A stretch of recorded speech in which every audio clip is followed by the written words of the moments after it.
بربادی اور فساد ہے. یہ نکاح نہیں ہے. نعوذ باللہ. یہ فتویٰ کس کس پہ لگے گا؟ تمہارے زہر و بھرا تیر نہ نبی کو چھوڑا، نہ صحابہ کو چھوڑا، نہ مجتہدین کو چھوڑا، نہ محدثین کو چھوڑا، نہ ائمہ دین کو چھوڑا. اور عبد القادر آزاد، ان کا یہ فتویٰ ہمارے ہاتھ میں. فرماتے ہیں عبد القادر آزاد صاحب کہتے ہیں کہ حلالے کو برا کہنا، بے شرمی کہنا، بدکاری کہنا توہین ہے اسلام کی. اسلام کی توہین ہے اگر تم کہو یہ حلالہ برائی کا مرکز ہے، یہ حلالہ خباثت ہے، یہ حلالہ بے غیرتی ہے. یہ توہین ہے اسلام کی.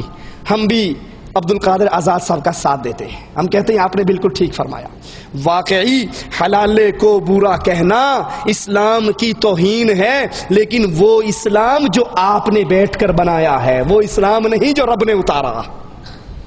آپ کا بنایا ہوا اسلام، آپ کا گھڑا ہوا اسلام، آپ کا خود ساختہ اسلام، اس کی توہین تو ضرور ہے، کیونکہ پیٹ پہ، نفس پہ، مال پہ، جیب پر لات لگی ہے. اور وہ اسلام جو عرش والے نے محمد رسول اللہ پہ اتارا تھا، اس اسلام کی صحیح تصویر نبی نے بیان کر کے کہا لعنتی ہے کرنے والا کروانے والا. جمعیت علماء پاکستان، اس کے سربراہ عبدالستار خان نیازی، انہوں نے بھرپور احتجاج کیا. انہوں نے بھرپور احتجاج کیا اس حلالے کے خلاف فتویٰ آنے پر. اچھا یہ تو مولویوں کا حال تھا. آؤ آپ کو ایک بی بی جی کی خبر سناتا ہوں. بیچاری عورت، وہ کہتی ہے ٹوبہ ٹیک سنگھ کی یہ عورت ہے، اور یہ سوال کرتی ہے اخبار جہاں کے اندر. اس کا یہ اعلان چھپا ہے. جج کے پاس جا کر کہتی ہے کہ جج صاحب مولوی حلالے سے ڈر لگتا ہے، مر جاؤں گی مولوی سے حلالہ نہیں کرواؤں گی. پوری خبر کیا ہے؟ کہتی ہے میرے خامند، ایک مقامی عورت خاتون بشیرہ بی بی نے اپنے سابقہ خامند شفیع کے خلاف دائر دعوے میں کہا کہ میرا خامند مجھے باجی باجی کہہ کر پکارتا تھا، میں نے اس سے طلاق لے لی. اب جب طلاق ہو گئی، اب وہ مجھے بار بار آ کر دھمکیے دیتا ہے کہ تجھے مولوی کے قابو کراؤں گا اور مولوی حلالے کے سپرد کرواؤں گا. جج صاحب مر جاؤں گی مولوی حلالہ نہیں کرواؤں گی. آئیے، یہ چونکہ بڑا مشہور ہے نا، پاکستان انڈیا میں صوفیہ کے ذریعے اسلام پھیلا. وہ ہندوؤں سے لے کر، کچھ یونان کے فلسفے سے لے کر، وہ گچ مچ کر کے انہوں نے ہمیں دے دیا چوں چوں کا مربع. ہمارے ہاں قوالی ہے ان صوفیوں کے ہاں، تو ہندوؤں کے ہاں بجن ہے. ان کے ہاں مزار ہے تو ہمارے ہاں درگاہ ہے. ان کے ہاں دیوتا ہے تو ہمارے ہاں بولو داتا ہے. ملتا جلتا کام ہے یا نہیں ہے؟ ایمان بھی ملتا جلتا ہے. وہ کھڑے کو پوجتے ہیں، ہم لمبے پڑے کو پوجتے ہیں. بس صرف یہ ڈیفرنس ہے ان صوفیوں کے اسلام میں اور ہندوؤں کے دین مذہب میں. آئیے ذرا اس حلالے کا ہندوؤں سے کیا رشتہ. ہندوؤں میں ایک قبیح مذہبی عمل ہے جس کو نیوگ کہا جاتا ہے. یہ حلالے کے بالکل برابر ہے، مشابہ ہے. جس طرح حلالی مولوی حلالے کی رغبت دلاتے ہیں، اسی طرح ہندوازم کے دو فرقے ہیں جو آدمی اور عورت کو زنا کی زبردست رغبت دلاتے ہیں. ایک فرقہ بام مارگی ہے جس کے پیروکار جنوبی بھارت میں ہیں. بام مارگی فرقہ میں ایک عورت کو کئی خامند کرنے کی اجازت ہے. اسی طرح حلالے میں اگر کوئی عورت کسی جگہ نہیں بستی اور اس کو بار بار طلاق ملتی ہے، تو ہر طلاق کی صورت میں خامند اس کو حلالے کے نام پر مختلف مردوں کے حوالے کرتا ہے. دوسرا فرقہ ہندوؤں کے اندر آریہ سماج کا فرقہ ہے جو کھلم کھلا نیوگ کی مرد اور عورت کو اجازت دیتا ہے. نیوگ کی تعریف کرتے ہوئے دیانت جی کی مذہبی کتاب ستیارتھ پرکاش صفحہ 179 پر یوں لکھتے ہیں، اگر کسی شادی شدہ مرد و عورت کے ہاں اولاد نہیں ہوتی تو وہ نیوگ کر کے اولاد پیدا کر سکتے ہیں. نیوگ کی صورت میں عورت اسی بیاہے ہوئے خامند کی رہتی ہے، اسی کے گھر میں رہے گی. اس عورت کے گھر میں جتنے بچے ہوں گے وہ اس کے بیاہے ہوئے خامند کے بچے ہی کہلائیں گے، وراثت میں حصہ دار بھی بنیں گے. اور نیوگ شدہ عورت مرد کا تعلق کاریہ کرنے کے بعد ٹوٹ جاتا ہے، اور ہمارے ہاں حلالہ کرنے کا تعلق کاروائی کرنے کے بعد ٹوٹ جاتا ہے. برابر برابر چیز ہے.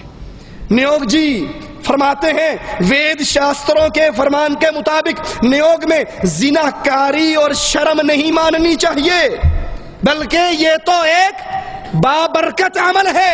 ہمارے ہاں بھی کہتے ہیں کہ جو حلالہ ہے کسی کا اجڑا ہوا گھر بسانا ثواب کا کام ہے. اور یہاں ہندوؤں میں کہتے ہیں اولاد نہ ہو، عورت کسی اور مرد سے منہ کالا کر کے پھر واپس آ جائے تو یہ بھی بدکاری اور زنا نہیں، ثواب کا کام ہے. مقصد دونوں میں مشترک ہے. ہندو بھی اپنی عورت کو تھوڑی دیر کے لیے کسی اور مرد کے پاس روانہ کرتے ہیں، اور حلالے کے اندر بھی بیوی کو غیر مرد کے بستر پہ سجایا جاتا ہے.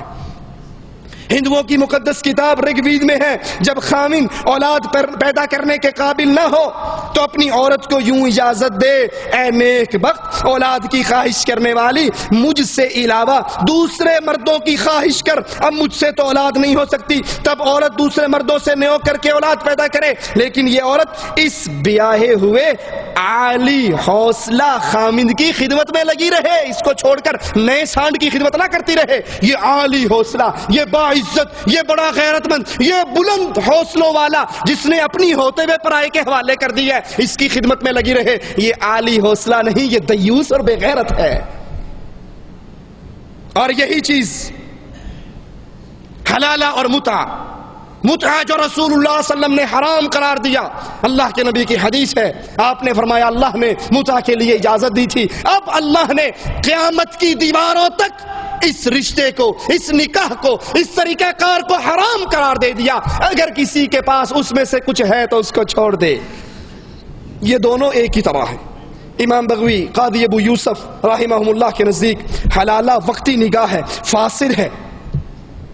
فقہ جعفریہ کے آپ نے سنا نا، حلالہ کرنا بڑا ثواب کا کام ہے، بڑا اجر ملتا ہے، اجڑتے گھر بستے ہیں. جس طرح حلالے کے فضائل یہ بیان کرتے ہیں، متعہ کے فضائل شیعہ بیان کرتے ہیں. برہان المتعہ کتاب ہے، اس کے اندر باقاعدہ طور پہ یہ لکھا ہوا ہے کہ اگر کوئی ایک دفعہ متعہ کرے اس کا مقام حسین کے برابر پہنچ جاتا ہے، 2 دفعہ متعہ کرے حسن کے برابر پہنچ جاتا ہے. نعوذ باللہ ثم نعوذ باللہ، نقل کفر نباشر، 3 مرتبہ متعہ کرنے والا علی کے مقام کو پہنچ جاتا ہے. اور اللہ ان ظالموں کو برباد کرے، ان بدعقیدوں کو برباد کرے. رسول اللہ پہ کتنا بڑا جھوٹ اور الزام، اور نبی کی کتنی بڑی توہین کرتے ہوئے کہتے ہیں اگر کوئی 4 مرتبہ متعہ کرے تو وہ محمد کے مقام کو پہنچ جاتا صلی اللہ علیہ وسلم. جس طرح وہ اپنے متعے کے فضائل کے لیے دلیلیں رکھتے ہیں، اسی طرح حلالہ کرنے والا کہتا ہے یہ باعث اجر ہے، یہ ثواب کاری ہے، اس سے ثواب ملتا ہے، اجڑتے گھر بستے ہیں. اور حالانکہ یہ عمل حرام عمل ہے. اب اس حرام کام کو حلال کرنے کے لیے کیا کچھ پاپڑ بیلنے پڑے، ذرا سنیے. فقہ حنفی کی مشہور درسی کتاب کنز الدقائق کی شرح پر صفحہ 126 پر رسول اللہ کی حدیث کے بارے میں کیا کہتے ہیں آپ بھی سنیے. کہتے ہیں نبی کی حدیث لعن اللہ المحلل والمحلل له کی تعویل یہ ہے، یہ جو حدیث آئی ہے نا کہ اللہ کے نبی کی اللہ کی لعنت ہے حلالہ کرنے والے پر بھی کروانے والے پر بھی. اس کی اصل بات، اس کا اصل معنی آپ نے سنا ہوگا نا، ہمارے بزرگوں نے قرآن و حدیث کا نچوڑ نکالا ہے. نچوڑ، اب جو نچوڑ میں نکل آیا اس کو پی لو. مثال دے کے سمجھاتا ہوں. آپ کے پاس ایک انار ہے، آپ انار کے دانے نکال کے جوسر میں ڈالتے ہو، مکینے میں ڈالتے ہو اور اس کا جوس نکالتے ہو. آپ کے پاس کتنی چیزیں آ گئی؟ 2، ایک جوس اور ایک کچرا. ایک کچرا آئے گا نا، اس کو بلدیے میں پھینک دو گے، جوس کو پی لو گے. نعوذ باللہ ثم نعوذ باللہ. تمہاری بات کا زہر کتنا دور تک جاتا ہے کہ تمہارے بزرگوں نے قرآن و حدیث کا نچوڑ نکالا. نچوڑ میں فقہ حنفی نکل آئی، بہشتی زیور نکل آیا، فضائل اعمال نکل آئی، ملفوظات احمد رضا نکل آئی، کرامات امدادیہ نکل آئی. اب قرآن و حدیث کا نچوڑ نکلنے سے اس میں جو عرق تھا وہ تو نکل آیا، باقی کیا بچا ہے؟ اب اس جوس کو، اس نچوڑ کو پی لیں، باقی کو پھینک دیں. آؤ ذرا نچوڑ کا مشاہدہ آپ بھی کر لو. انہوں نے نچوڑ نکالا کیسے؟ فرماتے ہیں اللہ کے نبی کی جو یہ حدیث ہے کہ حلالہ کرنے والا کروانے والا دونوں پہ لعنت ہے. وَإِن كَانَ بِشَرْطِ التَّحْلِيلِ فَيَحْتَمِلُ أَنْ أَرَادَ بِاللَّعْنِ الرَّحْمَةِ. اگر حلالہ اس نیت سے کیا جائے کہ یہ پہلے خاوند کے لیے حلال ہوگی تو نبی نے یہاں لفظ لعنت بول کر رحمت مراد لیا ہے. یہ اندر کی بات آپ کو سمجھ نہیں آئی، ہم نے سمجھ لی. اوپر سے آپ نے کہا لعنتی ہے، اندر سے کہا نہیں یہ بڑا، یہ رحمت اللہ علیہ ہے. کسی کو بتاؤ نا کہ قرآن پاک میں اللہ کے نبی کا، اللہ اپنے نبی سے کرواتا ہے کہو میں عالم الغیب نہیں، کہتے ہیں نہیں ابھی اتو کہندے سن. اوپر سے نبی کہتے تھے میں عالم الغیب نہیں، باقی آپ کو سارا پتا تھا. تو کہتے ہیں کہ نہیں، یہاں جو